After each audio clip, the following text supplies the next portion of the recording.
Türk ağsaqqalları arasında əlaqələrin inkişafı İctimai Birliyinin mərkəzi ofisində Taib üzvü, Azərbaycan Yazıçılar və Jurnalistlər Birliklərinin üzvü, tanınmış şair, ziyalı Vahid Aslanın Çətindərə kitabının təqdimat mərasimi keçirilib. Tədbirdə Taib nümayəndələri, tanınmış şəxslər, yazıçılar, şairin ailə üzvləri iştirak ediblər. İlk olaraq Azərbaycan Respublikasının dövlət himni səsləndirilib və şəhidlərimizin əziz xatirəsi bir dəqiqəlik sükutla yad edilib. Taibin sədr müavini Eyvaz Hümbətov tədbiri giriş sözü ilə açaraq bildirib ki, bugün qədim yurd yerlərimiz haqqında sənədlərin, tarixi məlumatların, elmi araşdırmaların yer aldığı kitabların təbliği Azərbaycan həqiqətlərinin tanınmasıdır. Çətindərə kitabının da ərsəyə gəlməsində əsas məqsəd Gədəbəyin etnoqrafik təbiətinin, səfalı yaylaqlarının və unudulmuş yurd yerlərinin tanınmasına töhfə verməkdir. Burada müəllif keçmişimizin izlərini qoruyub, gələcək nəsillərə çatdırmağı qarşısına məqsəd qoyub. Digər çıxış edənlər kitabla bağlı fikirlərini dilə gətirib və Vahid Aslanın fəaliyyətini yüksək qiymətləndirərək gələcək işlərində uğurlar arzulayıblar. Sonda şairin şeirlərinə həsr olunmuş mahnılar videoçarx şəklində nümayiş olunub və müəllif tədbirdə iştirak edənlərə dərin minnətdarlığını bildirib.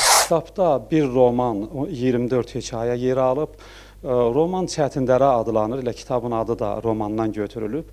Romanın əsas qayəsi Gədəbəyin etnoqrafik təbiətinin təsviri, yer adları, yurd adları, unudulmuş yaylaq yerlərinin adları. Sizə deyim ki, mən həmin adları tapmaq üçün, bərpa eləmək üçün yaşlı nəslin nümayəndələri ilə görüşdüm, söhbətlər elədim.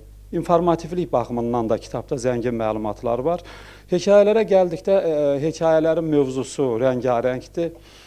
Burada deyək ki, insan psixologiyasının müəyyən qatıları ilə bağlı olan, xarakter ziddiyyətlərinin toqquşması üzərində qurulan, vətən sevgisi, torpaq sevgisi, dövlətçilik sevgisi üzərində qurulmuş, yəni motivi bu mövzular üzərində köklənmiş hekayələr yer alıb.